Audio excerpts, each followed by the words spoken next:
나만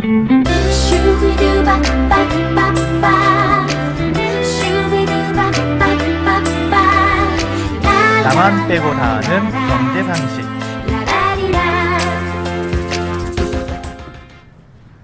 안녕하세요. 낫배경 오영일입니다. 오늘의 낫배경 마이너스 금리입니다. 얼마 전부터 신문이나 언론에서 마이너스 금리라는 말을 많이 듣게 되는데요.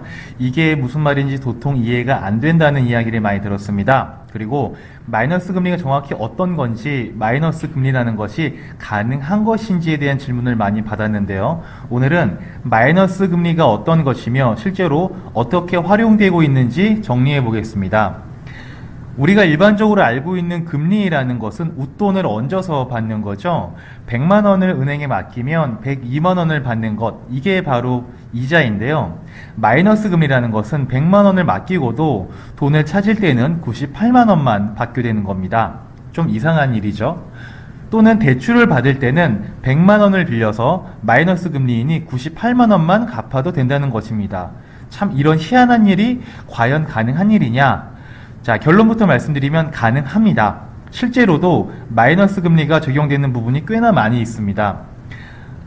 유럽이나 일본 등에서는 국채를 발행할 때 이미 마이너스로 국채를 발행을 하고 있습니다. 국채라는 것은 국가가 발행하는 채권인데요. 국채에 투자를 할 때는 예를 들어 100억 원을 투자를 하면 만기가 됐을 때 원금과 이자를 얹어서 101억 원 또는 102억 원을 받게 되는데, 마이너스 국채라는 것은 100억 원을 투자하고 나서 만기가 되면 99억 원, 98억 원 이렇게 적게 받게 된다는 겁니다. 누가 이렇게 손해보는 국채를 사는 걸까요? 그리고 이렇게 손해를 보면서도 국채를 사는 사람들은 왜 사는 걸까요? 정리 한번 해보겠습니다.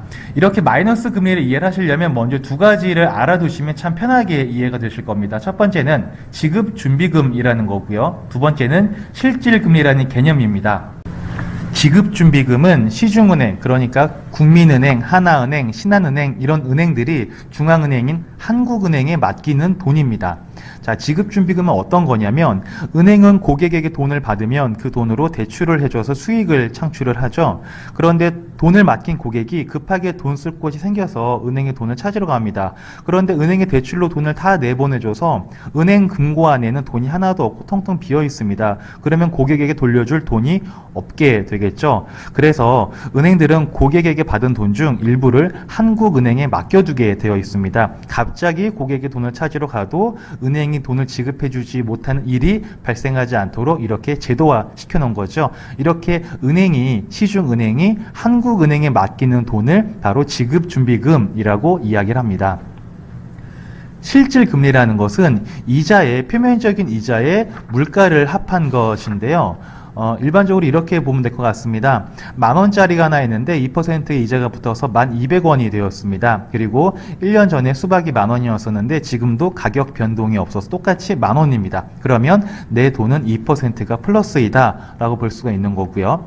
반대로 만원에 2% 이자가 붙었는데 그 사이에 수박값이 4%가 올라갔습니다. 그러면 1년 전에는 내가 만원으로 수박 하나를 교환할 수 있는 가치가 내 돈에 있었는데 지금은 2%의 이자가 붙었음에도 불구하고 물가가 더 많이 올라가 버렸기 때문에 만원짜리 한 장으로 수박을 사 먹을 수가 없게 돼버린 거죠. 그럴 때는 돈의 가치가 떨어졌다라고 봅니다. 이런 것들을 경제학적으로 조금 고급스럽게 표현을 하면은 실질금리가 마이너스다라고 보시면 될 것 같습니다. 또 하나의 실질금리가 플러스인 예를 들어보겠습니다.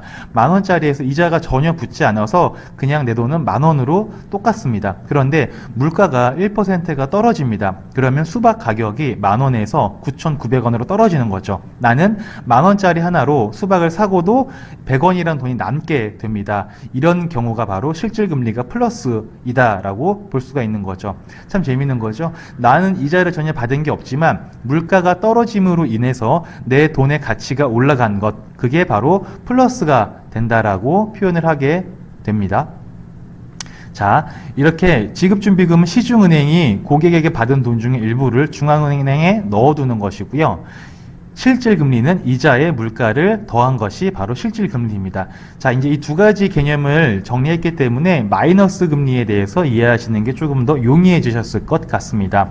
마이너스 금리라는 것은요, 일반적인 고객들에게 아직은 우리나라 같은 경우에는 뭐 마이너스 금리가 도입이 되진 않았지만 일반적인 고객들이 시중은행과 거래를 할 때 발생되는 금리가 아니고요, 시중은행들이 한국은행, 즉 중앙은행에 돈을 넣어놓을 때 발생되는 게 바로 마이너스 금리입니다. 마이너스 금리는 시중은행들한테 한국은행이 말을 하는 거죠. 얘들아, 경제가 어려우니까 은행들이 돈을 껴안고 가만히 있지 말고 시중에 돈 좀 풀어라, 대출을 내줘라, 이렇게 얘기를 하는 겁니다. 그래도 은행은 괜히 경기도 안 좋은데 대출을 내보냈다가 대출을 회수를 못하느니, 또는 어딘가에 투자를 했다가 투자가 실패로 돌아가느니 차라리 벌금을 내더라도 은행에 그냥 놔두자라는 겁니다. 중앙은행에 돈을 넣게 되면은 일종의 마이너스 금리를 벌금 형태라고 보시면 될 것 같습니다. 경제가 어려운데도 불구하고 너희들이 돈을 시중에 풀지 않았으니 벌금을 내 라고 하는 게 바로 마이너스 금리다라고 보시면 될 것 같습니다. 실제로 마이너스 금리가 이렇게 유럽에서 발생이 되고 있는데요. 국채를 마이너스 0.023%에 발행을 했습니다. 이 국채를 사는 사람은 만기가 되면은 0.023%를 손해를 표면적으로는 보게 되는 거죠. 그런데 같은 기간 동안에 물가가 마이너스 0.1%가 떨어지게 됩니다. 아까 말씀드렸던 것처럼 화폐의 가치가 표면적으로는 떨어진 것 같지만 물가가 더 떨어졌기 때문에 화폐의 실질 가치는 플러스인 거죠. 그래서 표면적으로는 마이너스, 손해가 보는 것 같지만 사람들은 마이너스로 표시되어 있는 국채에 투자를 하게 되는 것이라고 보면 될 것 같습니다. 총 정리 한번 하겠습니다. 마이너스 금리는 시중은행과 중앙은행 사이에서 발생을 하는 거고요. 시중은행에게 매기는 일종의 벌금 같은 형태입니다. 시중에 돈을 풀지 않았으니 벌금을 내라, 이런 형태이고요.